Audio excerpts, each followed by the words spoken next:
The last episode of Apple TV Plus's Ted Lasso, finally released on the streaming platform this Friday, ends this season 2, which has not felt quite on a par with the first season. If you haven't watched the series, the following may have spoilers. Ted Lasso is Apple TV's most hyped popular TV show, ranked as one of its most watched series back in July 2021. Its season 1 was critically acclaimed, leading the series to score a history-making win at the 2021 Emmy Awards as it received 7 awards, out of the 20 the series was nominated for, including the award for Outstanding Comedy Series, Best Actor in a Comedy Series for Jason Sudeikis, Best Sup. This season 2 of Ted Lasso has felt like a very different series from the one we were introduced to during the pandemic with season 1. In Season 2, the 10 30-minute-long episodes that introduced us to the story of an American football coach named Ted Lasso, Jason Sudeikis, who was hired to manage a British Premier League PINC team, even though he had no prior experience of coaching football, i.e.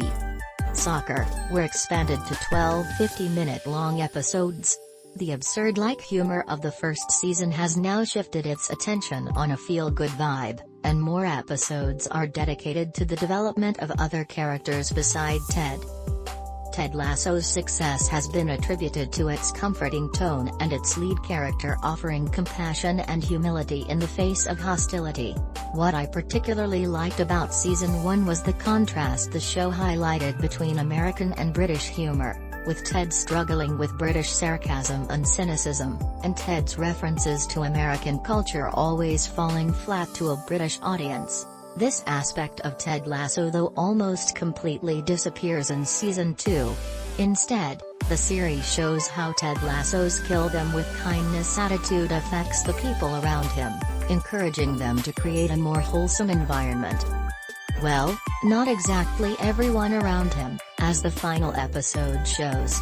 Ted Lasso suffers from the same problem all fish out of water stories eventually face. Once the fish has somewhat acclimatized to its new surroundings, where is the conflict? Now that Rebecca is no longer the show's antagonist, who is?